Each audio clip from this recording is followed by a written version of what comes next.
Hello and welcome to Plymouth from all of us at the Students' Union. My name is Charlie Atkinson and I'm currently the VP for Education. I work alongside other elected officers and I work to support you during your time at studying at Plymouth University. I do this by working with student reps to ensure your voice is heard and that your academic experience is as positive as it can be. This year, I'm hoping to put a major focus on how the Students' Union can best work to support students on postgraduate courses and to raise awareness on what we can do to make you feel a part of our community. To this end, I'd like to introduce now to our advice team here at UPSU, who will explain how they can support you with issues which may arise while studying a postgraduate research qualification. Hi, so I'm Julie and I'm one of the advisors in the advice team. Hello, I'm Jo Meakin and I'm a student advisor in the advice team. Hello, I'm Lisa Parkett and I'm an advisor in the advice team.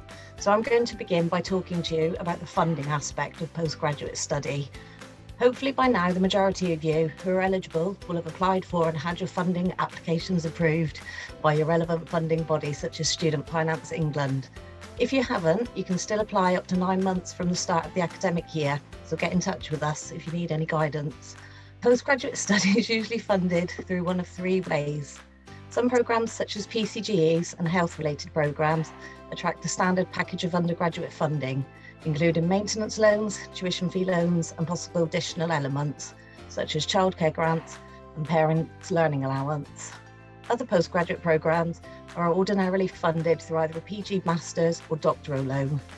This is one set amount of money that is available for the entire duration of your programme, regardless of the amount of years or mode of study. For example, the Master's loan for 2021-22 academic year is £11,570, which could all be paid in 1 year over 3 instalments or could be split into 2 years of £5,785 each year. The Master's or doctoral loan is not specifically for tuition fees or living costs, but a contribution to both. You'll be responsible for covering your own fee costs. This may seem like an obvious point, but time and time again, we've spoken to students who are not aware that they had to make arrangements to pay their own fees and believed that student finance would be paying the university.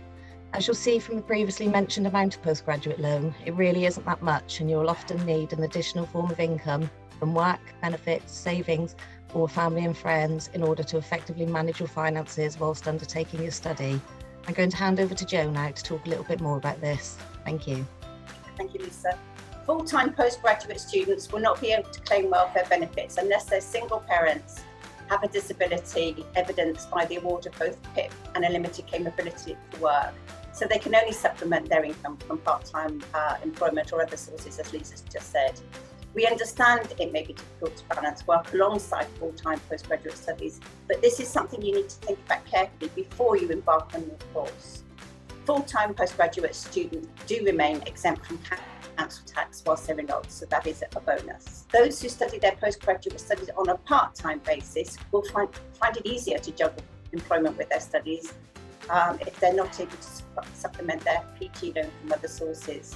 They're also eligible to claim benefits such as universal credit, but will have to agree a work commitment with the DWP, which could impact on their studies. And students on a part-time postgraduate course will have to pay council tax, and this can be a significant amount of money if they're living in a large property with other students who are exempt from council tax. Could be liable for council tax on the whole property, subject to the 25% per single person occupancy discount.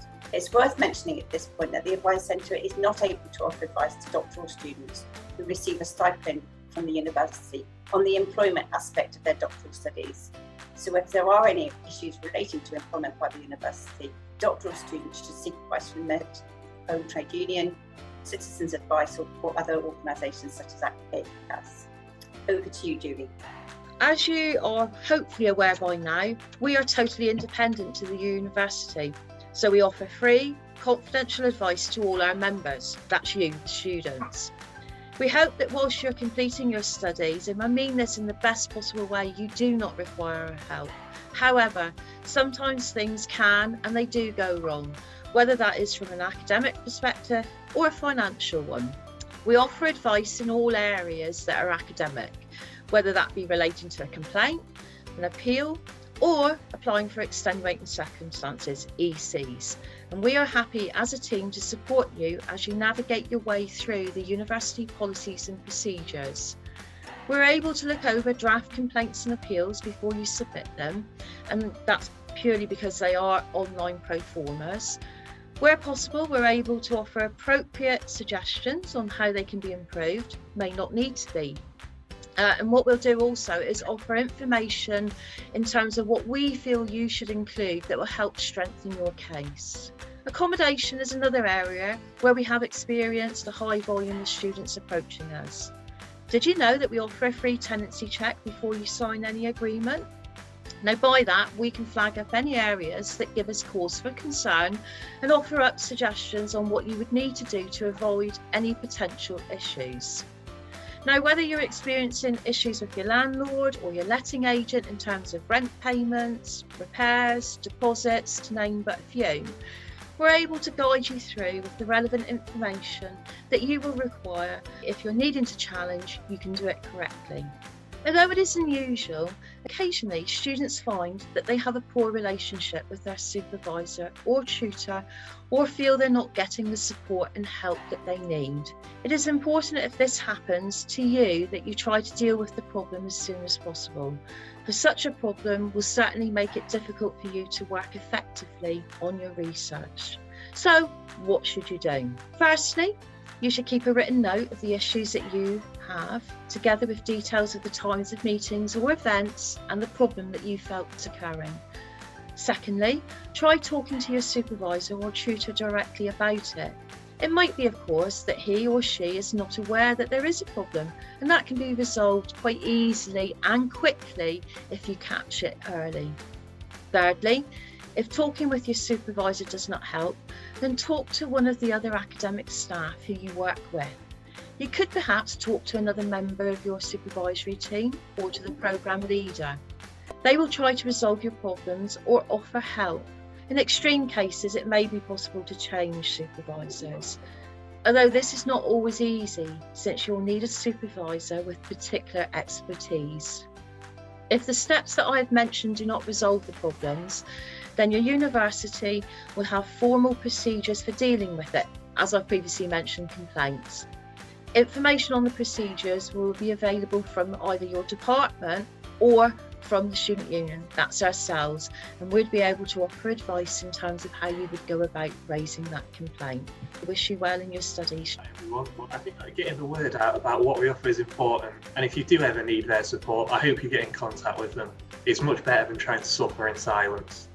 While we're here, equally, however, I'd love to say there's also more to the Students' Union for postgrads than you may think. We're still here to support you in other ways, such as helping you to find your university family through memberships on many sports clubs, societies, or volunteering opportunities. We're here to make you feel supported and help you feel part of our wider student community. Thank you.